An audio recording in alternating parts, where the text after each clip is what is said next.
white babies as young as 3 months began to exhibit racial preferences. By 4, they're showing a strong and consistent pro-white, anti-black bias. Buckle up. This is a good one. Growing up in New York, you could say I was a default liberal. My political opinions, to the extent I had them, weren't deeply thought out. They just were. My philosophy was live and let live. Say what you want, do what you want. Just don't physically harm or abuse another person. I also never thought much about my skin color, or anybody else's. For me and my friends, race was never more than a punchline to a joke. After graduating from college, I got my dream job as an engineer at a major toy company, Hasbro. Everything seemed to be moving in the right direction. And then one day, the company decided that all the engineers would have to attend a training session on implicit bias, racial awareness, and intersectionality. This was my introduction to the mad, mad world of corporate DEI, diversity, equity, inclusion. When I heard about the session, I rolled my eyes. All I wanted to do was make cool toys for kids. But if the company was going to make me sit through some HR mumbo-jumbo, I'd play along.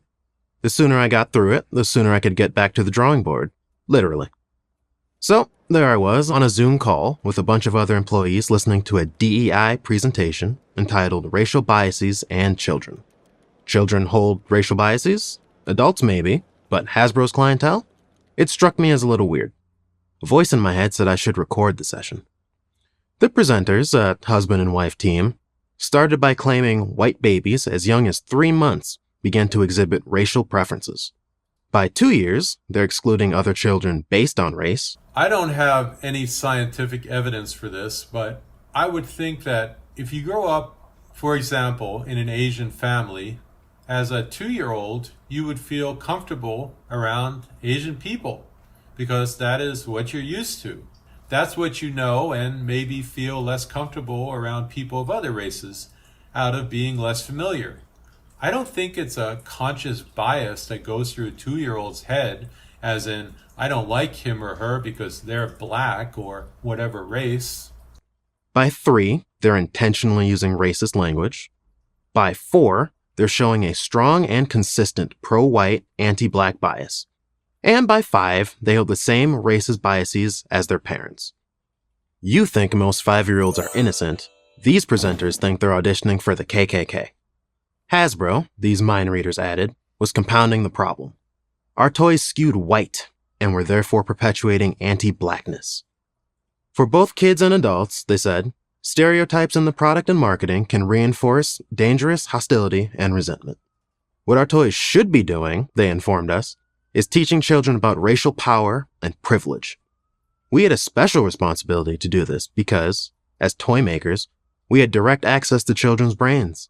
We could give them a head start on the road to developing a racial identity consciousness. This is where the brainwashing comes in. Start brainwashing kids early in life and creating the whole new generation of Antifa thugs, ready to loot and pillage at the next perceived offense. Not to mention, these race hucksters are getting rich off this nonsense, milking these woke companies out of millions. My head was exploding. I thought our job was to help kids have fun and develop their imaginations. When the presenters finished, the 70 or so people on the call were mostly silent, except for some mild comments. I really didn't know what they were thinking. But I was appalled and disgusted. And the more I thought about it, the worse the feeling became. These presenters were telling every white person in the room that they were racist, and they had been racist their entire lives, while black people have been taught to be disgusted with their skin color their entire lives.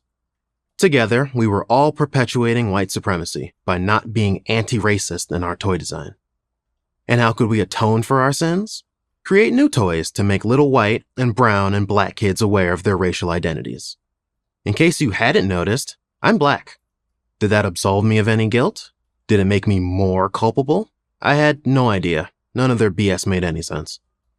I should add that nobody at Hasbro ever mistreated me because of my skin color. Then, almost as an afterthought, I remembered I had recorded the entire thing. If people could see what I just saw, maybe they would understand how twisted this obsession with race had become. I needed to tell someone, anyone. But I didn't trust the corporate news outlets, so I decided to go a non-traditional route. I remembered seeing interviews with James O'Keefe, the founder of Project Veritas. I sent him the recording. His team saw its value immediately. Within weeks, hundreds of thousands of people knew about the Hasbro presentation.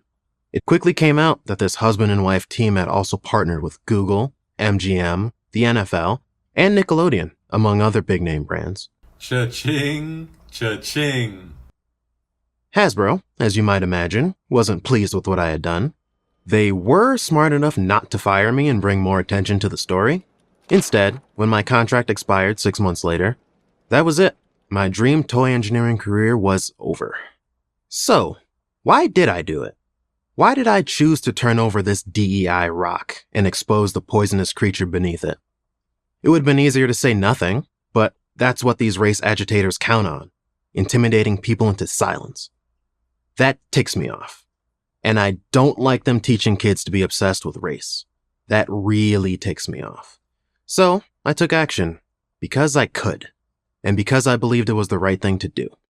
If enough of you join me, we can stop this madness. DEI must D-I-E. DEI must DIE. I love it. To see more DEI woke insanity, click here, and I will see you over there.